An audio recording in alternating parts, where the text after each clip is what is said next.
Hey guys, so I just got back from seeing the Disney's live action Little Mermaid. So, look, when it comes to Disney live action movies, I think by now we know they can be very hit and miss. I feel like my personal favorites are Cinderella and Christopher Robin, but then there's also some really, well, ones that I would really like to forget about. Let's just say that. So, I'm happy to say that this movie definitely is in the good category. It's definitely one that is a lot better than I expected it to be.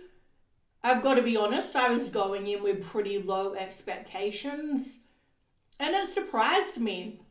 I definitely enjoyed myself.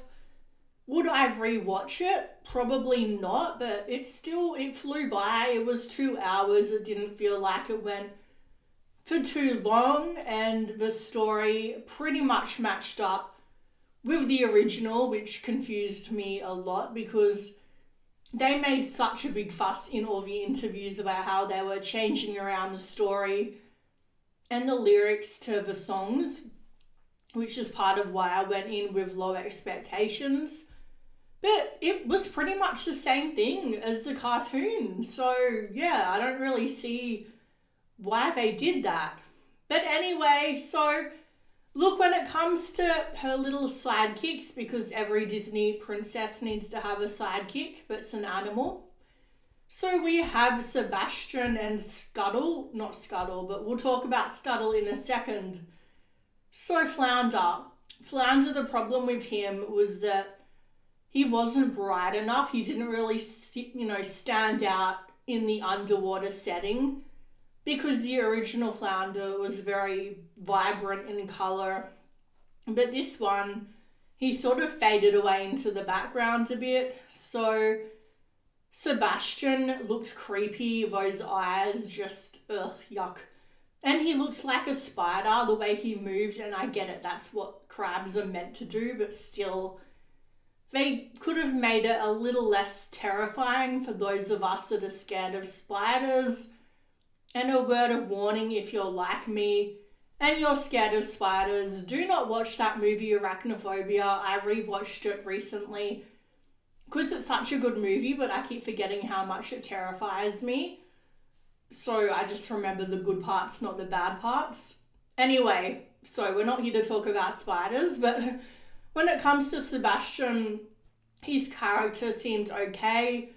They really hammed up the Jamaican accent a lot in this movie, but yeah, he was cute, he was funny, I had no problems with him.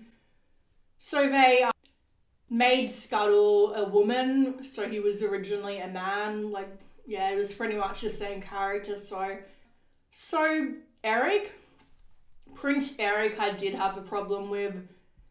There was just something about him that didn't do it for me. I don't know, I just feel like he wasn't the right fit for this role. I don't feel like he had a very strong voice when he sang. He was okay, he was passable, but him and Halle Bailey, they just didn't really have chemistry together either. When I looked at them, I didn't see a couple. It just didn't feel right to me. It felt like a dad and a daughter for some reason. Anyway, Halle Bailey did a good job. I've got to say, her hair bothered me. It wasn't red. Even my friend who I went with said it looked more strawberry blonde. It just really, really needed to be vibrant red. Just like I said with Flounder, especially considering all the under the sea scenes. It would have really looked so much better if it stood out more. So her singing was pretty good. There were parts where I feel like she could have benefited from a bit more voice training. She went a little out of tune in parts, but for the most part, she was good and sounded pretty much like the original. So when it comes to Ursula, they hit the nail on the head. Casting Melissa McCarthy, they got it really, really spot on with her.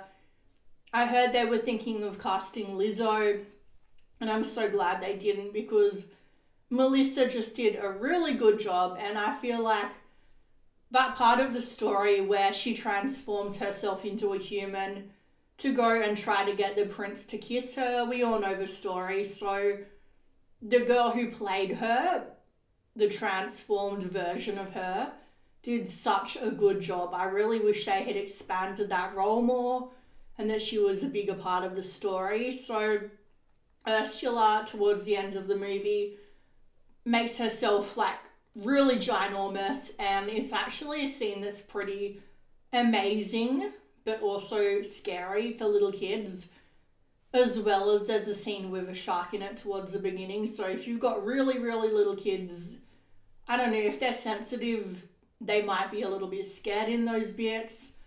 So my main concern was the underwater scenes. It was obviously green screen, and Ariel's sisters seemed a little awkward, like they didn't really have much of a personality. We don't really see them interact much, and it would have been nice to see a bit more of a sibling bond between them. So all in all, I would give this a 7 out of 10. It was better than I expected, so let me know your comments down below what you thought of it if you've seen it, and what's your favourite Disney live action remake. And if you could comment, subscribe, like, all of that stuff, it would be greatly appreciated. Thank you.